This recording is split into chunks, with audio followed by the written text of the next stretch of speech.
Hello everyone, welcome to GS education classes. My name is Geeta. उम्मीद करती हूँ कि आप सब लोग जो है बहुत ही बढ़िया होंगे और अपनी जो तैयारी है बेहतर तरीके से कर रहे होंगे। आज हम डिस्कस करने वाले हैं प्रीवियस ईयर क्वेश्चन पेपर। तो जो लोग भी सी टैट पेपर 2 एसएसटी की तैयारी कर रहे हैं उन लोगों के लिए जो है क्लास बहुत ही इंपॉर्टेंट होने वाली है। और आप लोग बता दूं कि कोई भी एग्जाम हो उसमें जो PYQ है, मतलब प्रीवियस ईयर क्वेश्चन पेपर, एक बहुत ही इंपॉर्टेंट रोल प्ले करता है। लेकिन इसका करने का एक तरीका होता है। कोई भी क्वेश्चन करें उसका डायरेक्ट आंसर नहीं आप लोगों को देखना है, बल्कि उस क्वेश्चन से रिलेटेड एक्स्ट्रा फैक्ट्स को भी जानते हुए चलना है, जिससे कि क्वेश्चन कितना भी घुमा के पूछे ना वो आपका गलत ना हो। तो मेरी पूरी कोशिश रहेगी जहाँ पे भी इसके जो भी क्वेश्चन मतलब रिपीट होते हैं, जहाँ पे फैक्चुअल मतलब फैक्ट्स बनते हैं, वहाँ पे मैं आप लोगों को पूरा बताऊंगी। और आप लोग जो है टेंशन मत लीजिए। जो सभी सब्जेक्ट की जो पैडागॉजी है, पैडागॉजी को जो है मैं आप लोगों को बताऊंगी और करवाना भी स्टार्ट कर दिया है, जिसमें आप लोगों को रटना नहीं है, केवल बस समझना है। और समझने के लिए आप लोगों का एक माइंड सेट होना चाहिए, कुछ बातों का ध्यान में रखना है। तो पैडागॉजी के क्वेश्चंस को किस तरीके से करना है ये मैं आप लोगों को बता ही रही हूँ, ठीक है। प्लस टैग वर्ड्स जो है मैंने देना जो है स्टार्ट कर दिया है, 2 सब्जेक्ट का दे दिया है। तो ये टैग वर्ड्स जो है आप लोगों को मदद करेंगे पैडागॉजी के क्वेश्चंस को करने में। आप लोगों ने देखा होगा तो हिंदी के जो पैडागॉजी के टैग वर्ड्स मैंने दिया है वो जो है टॉपिक वाइज दिया है। उससे क्या होगा कि अगर कोई भी कैंडिडेट, कोई भी बच्चा अगर ऐसा होगा जिन्होंने अभी तक नहीं भी पढ़ा होगा कुछ ना, कोई भी टॉपिक नहीं भी पढ़ा होगा और उससे रिलेटेड अगर क्वेश्चन आए तो भी वो कर लेगा, ठीक है। यही रीज़न है कि मैंने जो है वो टॉपिक वाइज जो है टैग वर्ड्स दिए हैं। कोशिश रहेगी कि इस तरीके से ज़्यादा जो है आप लोगों के लिए टैग वर्ड्स मैं निकाल सकूँ। तो बस जुड़े रहिए, कीप सपोर्ट। आप लोगों को यहाँ से एक बेस्ट स्टडी मटेरियल जो है मैं देने की कोशिश करूँगी, ठीक है। चलिए देखिए, अगर हम क्वेश्चन नंबर 1 की बात करें, देखिए पहले जो है हम हिस्ट्री के क्वेश्चंस करेंगे, ठीक है। ज्योग्राफी ऑलरेडी मैं करवा चुकी हूँ, हिस्ट्री के क्वेश्चन करेंगे। कंधार से प्राप्त अशोक के अभिलेख 2 लिपियों में लिखे हुए हैं। वे हैं, मतलब जो कंधार से अभिलेख प्राप्त हुए थे अशोक के, वो 2 लिपियों में लिखे हुए हैं। तो वो कौन कौन सी लिपि में हैं? ये क्लास 6 की हिस्ट्री का क्वेश्चन है और मैं ऑलरेडी आप लोगों को बता चुकी हूँ इसमें। तो यूनानी और अरामेइक, इन 2 लिपियों में जो है लिखे हुए थे, यूनानी और अरामेइक, ठीक है। तो पहला ऑप्शन जो है करेक्ट होगा, फैक्चुअल क्वेश्चन था। नेक्स्ट क्वेश्चन नंबर 2 क्या है, देखिए क्वेश्चन नंबर 2 मतलब कि 32। निम्नलिखित में से भारत के किस रेगुलेटिंग एक्ट के अंतर्गत एक नए सर्वोच्च न्यायालय की स्थापना की गई थी? ठीक है, तो हम सब लोग जानते हैं कि 1773 के तहत जो है, जो रेगुलेटिंग एक्ट 1773 आया था, उसके तहत जो है भारत में एक नए सर्वोच्च न्यायालय की स्थापना की गई थी, ठीक है। तो ये जो है बहुत ज़्यादा हार्ड क्वेश्चन नहीं है, ये भी फैक्चुअल क्वेश्चन है। आगे हम देखते हैं, हाँ क्वेश्चन नंबर 3 या 33 बोलो, क्योंकि 31 से लेकर जो है आप लोगों के हिस्ट्री के क्वेश्चन स्टार्ट है। और वैसे क्वेश्चन नंबर आप लोग देख ही रहे होंगे कि 3rd क्वेश्चन है। कथन ए और आर को पढ़िए और सही विकल्प का जो है क्या करना है, चुनाव करना है। देखिए, मुक्तियों द्वारा एकत्रित राजस्व की जो रकम का हिसाब लेने के लिए राज्य द्वारा लेखा अधिकारी नियुक्त किए जाते थे। तो ये बिल्कुल बात सही है। जो मुक्ति होते थे उनके द्वारा जो भी राजस्व की रकम एकत्रित करते थे, उसका हिसाब लेने के लिए जो है राज्य के द्वारा एक अधिकारी को नियुक्त किया जाता था, ताकि मुक्तियों पर नज़र रख सके। यह इसलिए किया जाता था कि मुक्ति जो है राज्य द्वारा निर्धारित कर ही वसूले और संख्या के अनुसार सैनिक रखें। कहने का मतलब है कि जो राजस्व होगा वो और उनकी उसके अनुसार ही जो उनको क्या रखना है, सैनिक रखना है, उतनी ही संख्या में रखना है। और जो निर्धारित कर है उतना ही, अपनी मनमानी ना कर सके। तो ये दोनों बात जो है करेक्ट कही गई है, ठीक है। तो यहाँ पे ए और आर दोनों सही है, और आर ए की सही व्याख्या कर रहा है कि मुक्तियों द्वारा जो एकत्रित राजस्व की रकम था उसका हिसाब रखने के लिए राज्य द्वारा एक लेखा अधिकारी नियुक्त किया जाता था। और ऐसा इसलिए किया जाता था ताकि वो जो निर्धारित कर है वही वसूलें और तय संख्या के अनुसार ही सैनिक रखें।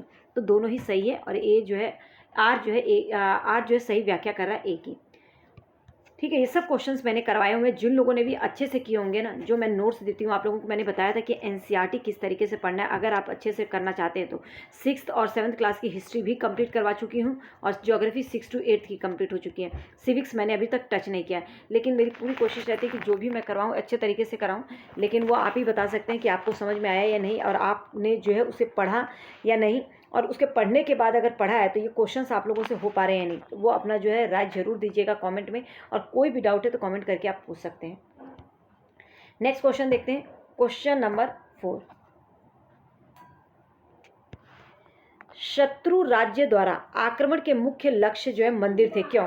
जो शत्रु राज्य हैं उनके द्वारा जो आक्रमण का मुख्य जो लक्ष्य होता था वो मंदिर। तो ऐसा क्यों? तो ऐसा क्यों वो करते थे कि मंदिर को ही लक्ष्य करते थे? तो मंदिरों को सरलता से अधिकार में लिया जा सकता था, इसलिए नहीं। मंदिर बहुत प्रसमृद्ध थे, नहीं। मंदिर शक्ति और संपत्ति को निरूपित करते थे। तो जो शत्रु होते थे उनका जो है मंदिरों पर ही आक्रमण किया जाता था, क्योंकि मंदिर जो बनाए जाते थे ना, वो कोई भी राजा बनाता था तो वो अपनी शक्ति और अपनी संपत्ति को दिखाने के लिए। यहाँ पे थर्ड ऑप्शन जो है करेक्ट होगा। ठीक है, next question number 5। Question number 5 देखिए क्या है। निम्नलिखित कथन ए और बी को पढ़िए तथा उपयुक्त विकल्प का चयन कीजिए। क्या है कथन ए? क्या है देखिए, अशोक के धम्म में देवताओं की पूजा और कर्मकांड शामिल था। तो एकदम ही गलत। जो अशोक थे उनको एक समय के बाद जो है ये सब चीज़ें जो है बेकार लगी थी और उन्होंने युद्ध तक छोड़ दिया था। अशोक के धम्म में देवी देवताओं की पूजा और कर्मकांड शामिल थे, ऐसा नहीं है। ठीक है, अशोक के धम्म महामत नाम के अधिकारियों की नियुक्ति की, जो जगह जगह पर जाकर धम्म की शिक्षा देते थे। बिल्कुल, जो अशोक थे इन्होंने धम्म महामात्य मतलब कि धर्म की रक्षा के लिए, मतलब उसके प्रचार प्रसार के लिए इन्होंने जो है अधिकारियों की नियुक्ति की थी। इन्होंने बौद्ध धर्म को अपनाया था और जगह जगह पर जाकर उस धर्म की जो है रक्षा, उस धर्म की जो है धम्म की शिक्षा देते थे। ठीक है, तो धम्म महामात्य नामक अधिकारियों की नियुक्ति की थी, जो जगह जगह पर जाके जो धम्म था उसकी जो है शिक्षा देते थे। तो ये क्या है? बी।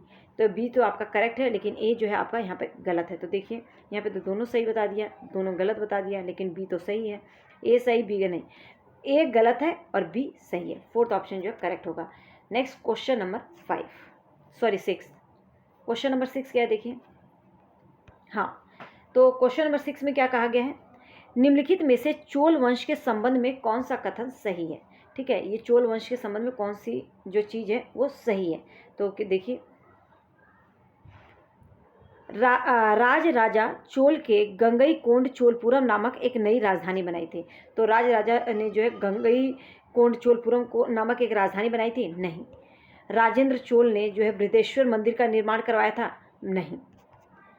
चोल मंदिर शिल्प उत्पादन का केंद्र था? बिल्कुल सही बात है। व्यापारियों के संगठन को सभा के रूप में जो व्यापारियों का संगठन था उसे सभा के रूप में जाना जाता था? नहीं। ठीक है, ओके। तो इसमें जो आंसर जो आपका करेक्ट होगा वो कौन सा है? थर्ड ऑप्शन कि चोल मंदिर शिल्प उत्पादन का केंद्र था। अब यहाँ पे गंगई कोंड चोलपुरम नामक एक जो नई राजधानी बनाई थी, तो ये किसने बनाई थी? तो ये राजेंद्र प्रथम ने बनाई थी। किसने बनाई थी? राजेंद्र प्रथम ने। याद रखिएगा इसे जो है राजेंद्र प्रथम ने, और उन्होंने ही जो है बृहदेश्वर मंदिर का जो है वहाँ पर निर्माण करवाया था। तो राजेंद्र चोल ने, राजेंद्र प्रथम ने। ठीक है, तो यहाँ पे जो है आपका जो ऑप्शन करेक्ट है वो थर्ड। Question number 7। ए और बी कथन पर वुड के नीति पत्र के संदर्भ में विचार कीजिए। सही उत्तर का वुड का जो नीति पत्र है उससे रिलेटेड क्वेश्चन है। ठीक है, वुड का नीति पत्र तर्क देता था कि यूरोपीय शिक्षा से भारतीयों के नैतिक चरित्र का उत्थान होगा। जो वुड ने अपना घोषणा पत्र जारी किया था उससे वो ये तर्क दिए कि यूरोपीय शिक्षा से जो है भारतीयों की जो नैतिक चरित्र है उसका जो है क्या होगा, उसका जो है उन्होंने बताया कि उससे उत्थान होगा। ठीक है, तो क्या ये बात सही है? तो बिल्कुल ऐसा उन्होंने कहा था। पूरब का साहित्य त्रुटि रहित है, तो ये गलत है। ठीक है, वुड के घोषणा पत्र में जो है ये बात नहीं कही गई थी। उनके संदर्भ में जो है केवल ये सही कि वुड का मानना था कि जो यूरोपीय शिक्षा ये भारतीयों के नैतिक चरित्र का जो है उत्थान करेगा, लेकिन पूरब का साहित्य त्रुटि रहित है, ये नहीं। ठीक है, तो यहाँ पर ए सही है और बी गलत है। तो ये दोनों सही बता दिया और यहाँ पे दोनों गलत। ए सही और बी गलत। तो थर्ड ऑप्शन जो है आपका क्या होगा यहाँ पर? करेक्ट होगा। Next question number 8। Question number 8 क्या है देखिए। निम्नलिखित का मिलान कीजिए और मुगल साम्राज्य के संदर्भ में कीजिए, उपयुक्त विकल्प का चयन कीजिए। देखिए, चौसा का संग्राम। तो ये चौसा का जो युद्ध हुआ था ये 1539 में हुआ था और ये हुआ था हुमायूं। ठीक है, याद रखिएगा ये हुमायूं और शेरशाह सूरी में हुआ था। शेरशाह में हुआ था। ठीक है, शेरशाह सूरी जो था उनमें हुआ था। तो 1539 में हुआ था। तो ए का 3 कहाँ पर है? ए का 3 तो यहाँ पर जो है यहाँ पर 4th में दिख रहा है। ठीक है, अब यहाँ पे जो है अब आगे आपको देखने की जरूरत नहीं है। अगर इनमें से एक भी आता होगा ना तो कई बार ऐसा होता है कि ऑप्शन में जो है आपको आगे बढ़ने की जरूरत ही नहीं है। अब यहाँ पे देखिए कहीं पर 3 नहीं है तो मेरे को पता है कि इसका करेक्ट आंसर है, तो मेरे को आगे देखने की जरूरत ही नहीं है। कन्नौज का ये 40 में हुआ था। ठीक है, खानवा का संग्राम था ये 1527 में और चंदेरी का 1528 में। याद रखिएगा ये जो है खानवा और चंदेरी, खानवा का युद्ध हो गया, ये चंदेरी का युद्ध हो गया, ये घाघरा का युद्ध। ये जो है बाबर के समय में हुआ था और ये 27 में हुआ था, ये 28 में हुआ था और घाघरा जो है 29 में। 30 में जो है बाबर की मृत्यु हो गई थी। तो बाबर के समय में जो है खाचंगा युद्ध हुआ था। खा से याद रखिएगा खानवा का युद्ध, चंदेरी का जो है च से चंदेरी का युद्ध और घ से घाघरा का युद्ध। तो खाचंगा से ये आपको याद हो जाएगा। 27, 28, 29, 30 में जो है बाबर की मृत्यु हो गई थी। उनके समय में 3 ये युद्ध हुए थे। तो यहाँ पे जो ऑप्शन है आपका करेक्ट जो है ये 4th ऑप्शन ही जाएगा। ये मैं ऑलरेडी आपको दिखा चुकी हूँ।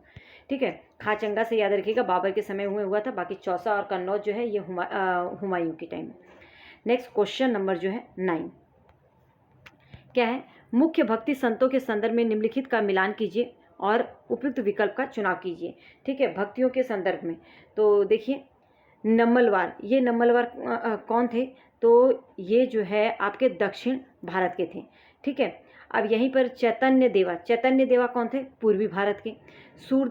सूरदास की बात करें तो ये जो है सूरदास जो है ये उत्तर भारत के थे। नरसिंह मेहता लास्ट बच गए। ठीक है, इनके बारे में जो है आपको नम्मलवार और सूरदास और नरसिंह मेहता का तो अच्छे से याद है। चैतन्य का मान सकते हो कि नहीं पता होगा, तो यहाँ पे 3rd ऑप्शन जो है करेक्ट होगा। इनको याद कर लीजिएगा। नेक्स्ट क्वेश्चन नंबर 10, गुलामगिरी किताब किसने लिखी थी? बहुत बार जो है मैंने बताया है और ये बहुत ही ईजी आंसर है इसका। गुलामगिरी जो है ज्योतिबा राव फुले ने।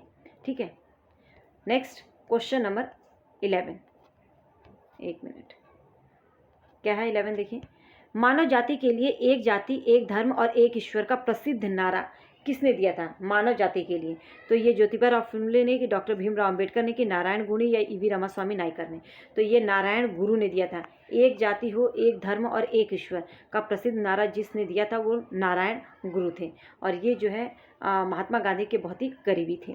ठीक है, क्वेश्चन नंबर 12, 1905 में बंगाल में स्वदेशी आंदोलन सबसे सशक्त था। ठीक है, किस क्षेत्र में इस आंदोलन को वंदे मातरम के नाम से जाना गया? ये भी मैंने आप लोगों को बताया था, आंध्र प्रदेश में। फैक्चुअल क्वेश्चन है। स्वदेशी आंदोलन जो है जब बंगाल का विभाजन हुआ था ना, उसी टाइम जो है उसके क्रोध में लोगों ने स्वदेशी आंदोलन चलाया था और इसको जो है अलग अलग जगहों पे अलग अलग नाम से जाना गया। वही आंध्रा में जो है वंदे मातरम के नाम से जो है इसे चलाया गया था, स्वदेशी आंदोलन को। नेक्स्ट क्वेश्चन नंबर 13 क्या है? एक मिनट, क्वेश्चन नंबर 13 क्या हो गया? वेट, देखिए क्वेश्चन नंबर 13, ए और आर को पढ़िए और उपयुक्त विकल्प का जो है चयन करना है। नमक के उत्पादन और बिक्री पर राज्य का एकाधिकार था। अभी कथन है कि नमक के उत्पादन और बिक्री पर जो है राज्य का जो है एकाधिकार था। ठीक है, तो ये बात तो सही है। महात्मा गांधी ने इस नियम को तोड़ा क्योंकि नमक पर टैक्स वसूलना पाप है और यह भोजन की बुनियादी हिस्सा मतलब एक बेसिक चीज़ है और इस पर अगर टैक्स लग गया तो ये तो लोगों के लिए बहुत ज़्यादा, क्योंकि नमक जो है बहुत ज़्यादा ज़रूरी है। तो ये दोनों ही बात सही है। ठीक है, तो यहाँ पर जो है महात्मा गांधी ने ये बात कही थी कि नमक के उत्पादन एवं बिक्री पर राज्य का एकाधिकार होना चाहिए और महात्मा गांधी ने इस नियम को तोड़ा था और नमक पर टैक्स जो है वसूलना पाप बताया था। ठीक है, क्योंकि ये बेसिक चीज़ है। तो अभी कथन सही है और आर जो है ए की सही व्याख्या कर रहा है। तो यहाँ पे ए जो है आपका करेक्ट होगा। इसमें तो बहुत ही हार्ड क्वेश्चन था नहीं, इसमें बहुत सारे क्वेश्चन आज जो है बहुत ही ईजी थे। अगर आप लोगों ने ढंग से पढ़ा होगा तो बहुत ही आसानी से कर लिए होंगे। देखिए, संविधान सभा में प्रसिद्ध कथन राजनीतिक लोकतंत्र के साथ साथ आर्थिक सामाजिक लोकतंत्र भी जरूरी है। ठीक है, मतलब कि अगर राजनीतिक लोकतंत्र है तो उसके साथ साथ आर्थिक और सामाजिक लोकतंत्र भी मिलना जरूरी है। ये बात किसने कही थी? तो डॉक्टर भीमराव अंबेडकर ने ये बात बोली थी। फैक्चुअल क्वेश्चन था ये भी। तो इस तरह से हमने देखा कि 3-4 क्वेश्चन जो है इसमें फैक्चुअल मिले, लेकिन आप लोगों को अभिकथन और कारण बेस्ड भी 2-3 मिले। तो इसीलिए मैं बोलती हूँ कि आप लोगों को एकदम बेसिक से मतलब लाइन टू लाइन जो है पढ़ना क्यों जरूरी है, क्योंकि अगर इस चीज़ को आप अगर पढ़े हुए होंगे तभी आप बता पाएंगे कि ये किसने बात कही है। तो उम्मीद करती हूँ कि आज की जो क्लास है आप लोगों के लिए बहुत मतलब यूज़फुल रही होगी और इससे बहुत ज़्यादा इन्फॉर्मेशन मिला होगा। अगर लगता है कि ये क्लास जो है आप लोगों के लिए इफेक्टिव है तो लोगों के साथ ज़रूर शेयर कीजिएगा ताकि और लोगों को जो है इससे हेल्प मिल सके। और जो एक्स्ट्रा फैक्ट्स थे उसको याद रखिएगा क्योंकि वो बहुत ज़्यादा ज़रूरी है। क्या पता अगली बार जो है घुमाकर इस तरह से क्वेश्चन जो है बनाकर आपको दे दें। ठीक है, तो उम्मीद करती हूँ कि ये जो है आप लोग इससे जो है बहुत आपको हेल्प मिलेगी। Thanks for watching, all the best.